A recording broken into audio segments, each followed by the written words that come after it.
اب ہم تھوڑا سا چونکہ یہ مسئلہ زیر بحث آ ہی گیا تو ہم تھوڑا اس پہ بات کر لیتے ہیں کچھ دیر.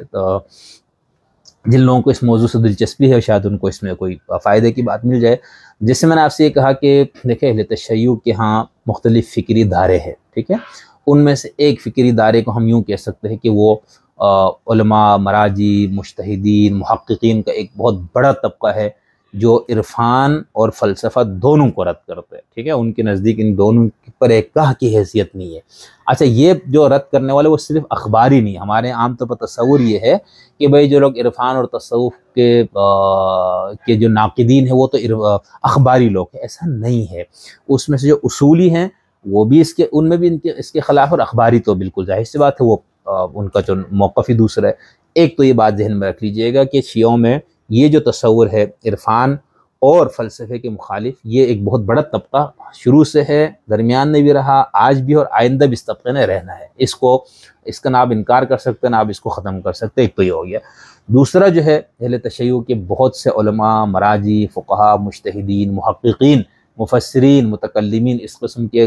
پہلے بھی گزرے ہیں، اب بھی ہیں، آئندہ بھی رہنا ہے، جو عرفان اور فلسفہ دونوں کے بہت سخت حامی اور اس کے بہت زیادہ پرجوش مبلغین ہیں، ٹھیک ہے.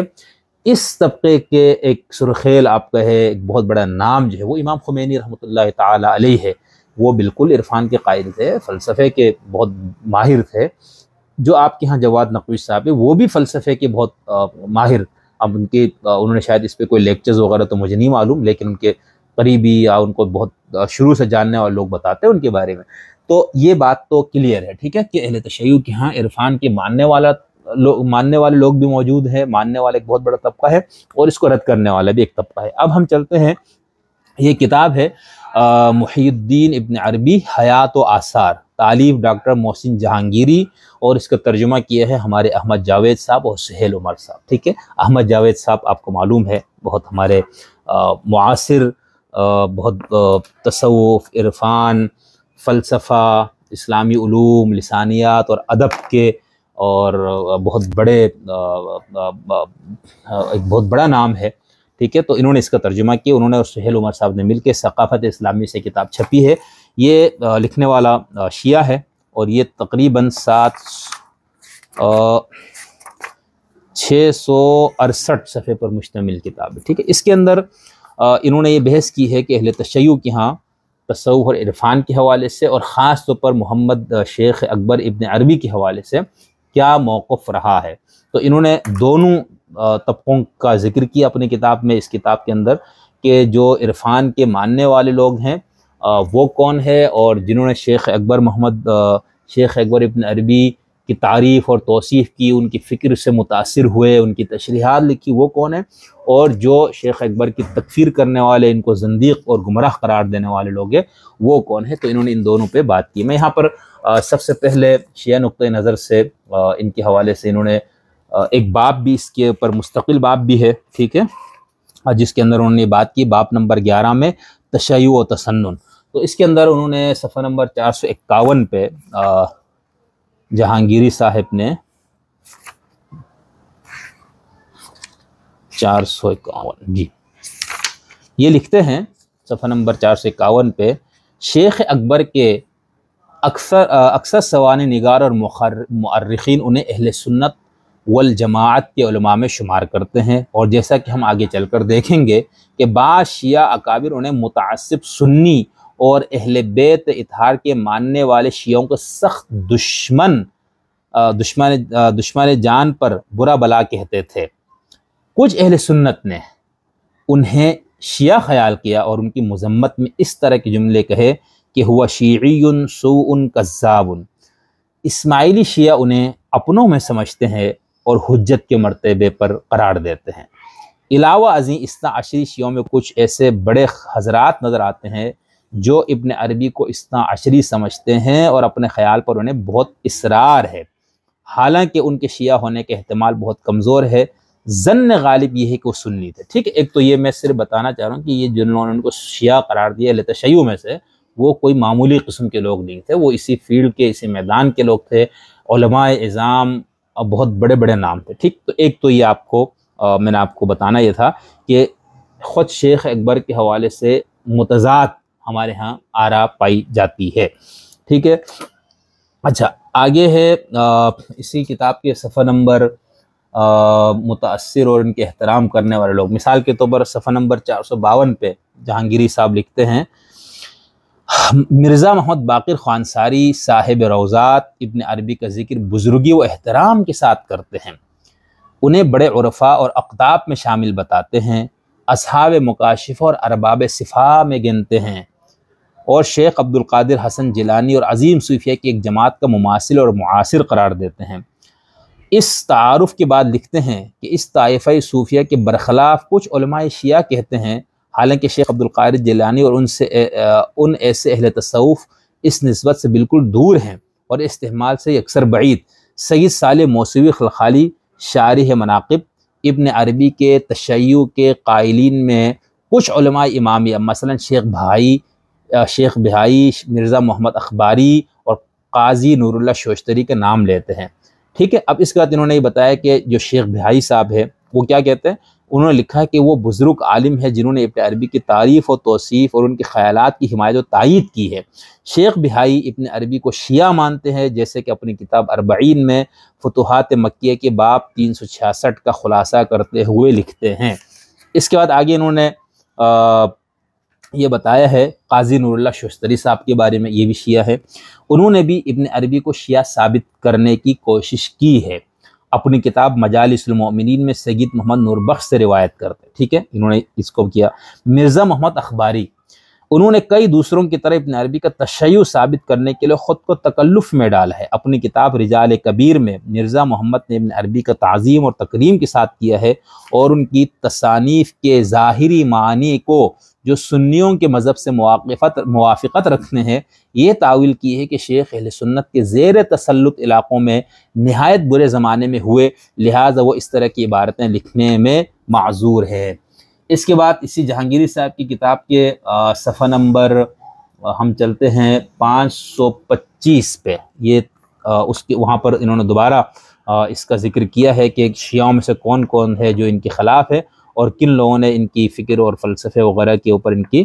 شرح لکھی ہے، ٹھیک ہے۔ 525 میں جہانگیری صاحب لکھتے ہیں، پیچھے بھی ذکر آ چکا، اچھا، اور چونکہ ابن عربی کی شہرت کا چرچہ ایران میں بھی پھیلا جو شیعان اسلام کا مرکز تھا، لہذا توقع سے بڑھ کر شیعہ علماء کی توجہ کا مرکز بنا، اگرچہ جیسا کہ ہم آگے چل کر دیکھیں گے کہ شیعہ عالموں کے گروہ نے بھی اہل سنت کے بعض گروہوں کی طرح ان کے عقائد کو پسند نہ کیا، کیونکہ انہیں بظاہر دین اور مذہب کے خلاف پایا، لیکن اس کے برعکس ایک گروہ ایسا بھی تھا جس نے ان کے عقیدے کے صحیح ہونے کا اعتراف کیا اور ان کے مقام کی تقدیس اور پارسائی کی تعریف کی۔ حاصل کلام یہ کہ بے دھڑک ان کی مدح و ستائش کے گیت گائے گئے۔ اس گروہ میں مندرجہ ذیل اشخاص شامل ہیں، نمبر 1 سید شہید قاضی نور اللہ شوستری جن کا میں نے ابھی ذکر کیا ہے، ابو الفضائل محمد بن حسین عاملی المعروف شیخ بہائی، ایک عالم عالی مقام، ان کا میں نے آپ کو بتایا۔ اسی طرح محمد بن ابراہیم قوامی سبزازاری الملقب صدر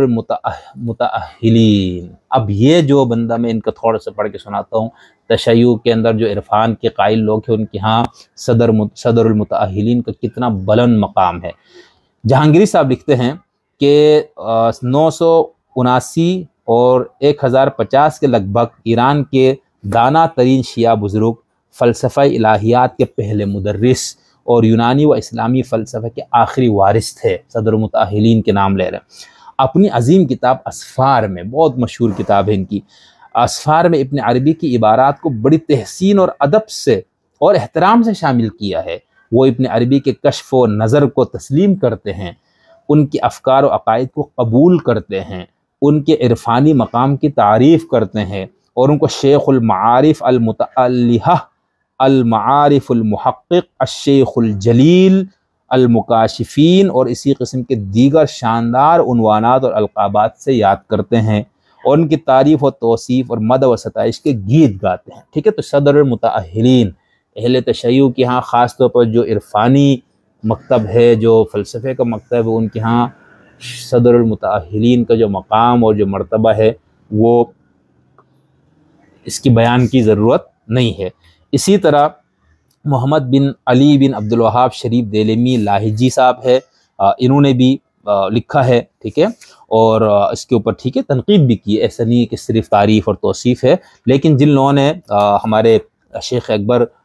کی بہت زیادہ حمایت، ان کی بہت زیادہ افکار کی، ان کے فکر کی، ان کے علم کی، ان کے کشف، الہام اور ان کے عرفانی پہلو سے جو شیعہ حضرات متاثر تھے، ہم آپ کو ان سے متعلق بتانا چاہ رہے تھے۔ اچھا، ان کے مخالف بھی تھے، ظاہر سی بات ہے، ایسا نہیں کہ تشیع کے اندر جو ہے وہ ان کے صرف حامی لوگ تھے، ان کے پاس سخت تنقید کرنے والے لوگ بھی تھے، ٹھیک ہے۔ اسی طرح سید حیدر عاملی صاحب ہے، ٹھیک ہے، اور آگے محمد بن مرتضیٰ مدعو محسن، ٹھیک ہے، انہوں نے شیخ اکبر کے اوپر تنقید بھی کی ہے، تکفیر بھی کی ہے اور تھوڑی سی تعریف بھی کی ہے، ٹھیک ہے۔ اسی طرح محمد بن ظاہر بن حسین شیرازی نجفی صاحب، اچھا ان کا بھی ہے، انہوں نے بھی شیخ اکبر کے اوپر تنقید کی ہے، ٹھیک ہے، ان کو برا بلا کہا ہے۔ اسی طرح ہمارے بہار الانوار والے ہیں، وہ بھی عرفان اور تصوف کے خلاف تھے، حضرت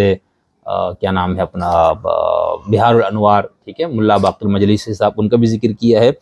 اس کے علاوہ ہمارے ہاں کچھ شیعہ علماء اور محققین جو ہے وہ اچھا شیخ اکبر کا اصل نام تھا محی الدین، تو کچھ علماء نے ان کو لکھا ہے کہ وہ محی الدین نہیں تھا بلکہ ممیت الدین تھے، ٹھیک ہے۔ تو اس کو ہمارے ہاں شیعہ لوگ بہت اس کو اچھالتے ہیں کہ دیکھو جی ہمارے علماء نے ان کو ممیت الدین کہا، بھائی تو انہی علماء میں سے وہ لوگ بھی تو ہے نا جنہوں نے ان کو محی الدین مانا ہے، ان کو بہت، جیسے میں نے آپ کو صدر متاہلین کی کچھ چیزیں پڑھ کے بتایا۔ اچھا یہ اس لیے ضرورت محسوس ہوئی اس پہ، اس جواد نقوی صاحب پہ گفتگو کرتے ہوئے، عرفان اور تصوف اور تشیع کے اندر جو شیخ اکبر کے حوالے سے جو بات تھی، کیونکہ مجھے ایسا لگتا ہے کہ اس حوالے سے لوگوں کو آگاہی میری طرف سے کم ہے، تو اس وجہ سے میں نے اس کو ضروری سمجھا کہ یہاں پر بیان کر دوں۔ خلاصہ کلام کیا ہوا؟ خلاصہ کلام یہ ہوا کہ تشیع کے ہاں تشیع میں ایک مکتب ہے جس کو ہم یہ کہیں گے وہ عرفان اور فلسفے کے حامل ہے، اس کو اہمیت دینے والا ایک مکتب ہے، پڑھنے پڑھانے والا ایک مکتب ہے، ٹھیک ہے۔ ان کے ہاں شیخ اکبر کا مقام اور مرتبہ کیا ہے وہ میں نے آپ کو بتا دیا۔ دوسرا ہے جو تصوف یا عرفان اور فلسفے کے بالکل مخالف ہے، یہاں تک کہ امام خمینی کے ایک بیٹے کا واقعہ بھی نجف کے اندر بتایا گیا کہ گلاس میں جب انہوں نے پانی پیا تو اس کو نجس تک قرار دے دیا گیا، کیونکہ ان کا باپ جو ہے وہ عرفان اور فلسفہ پڑھنے والا ہے۔ تو یہ تشیع کے ہاں یہ دوسرا طبقہ بھی پایا جاتا ہے جو بالکل اس کے خلاف ہے، اور اس کی ایک ہلکی سی جھلک میں نے آپ کو آیت اللہ العظمیٰ محمد حسین نجفی رحمۃ اللہ تعالی علیہ کے تقریر جو انہوں نے نعمت صاحب کی کتاب پہ لکھی اور جو ان کی اپنی کتاب ہے اس سے کچھ چیزیں پڑھ کے میں نے آپ کو یہ بتانے کی کوشش کی، یہ چیز پہلے سے تشیع کے اندر موجود ہے، ٹھیک ہے۔ اب اس کے بعد اگر شیخ محمد حسین نجفی صاحب اگر تصوف اور عرفان کو، فلسفے وغیرہ کو، ان کو رد کرتے ہیں، اس کے پڑھنے پڑھانے والوں کو کفر سے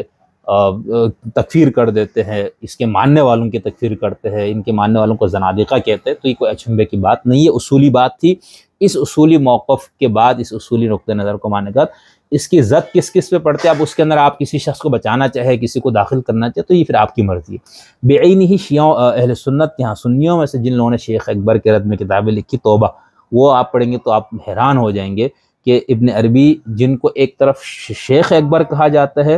اور دوسری طرف ان کو زندیق، شیطان، لعین، ابلیس، دنیا کی کوئی وہ مذہبی گالی نہیں ہے جو ان کو نہ دی گئی ہو، ٹھیک ہے۔ تو یہ ضروری میں نے اس لیے سمجھا کہ اس بات کو لے کر جو سید جواد نقوی صاحب نے آیت اللہ العظمیٰ محمد حسین نجفی کے حوالے سے بات کی کہ بھئی انہوں نے خمینی کی تکفیر کی ہے عرفانیت کی وجہ سے، اس کو کچھ مخالفین نے بہت زیادہ پتنگڑ بنانے کی کوشش کی، تو اس لیے میں نے ضروری سمجھا کہ اس کو ذرا تفصیل سے بیان کر دوں۔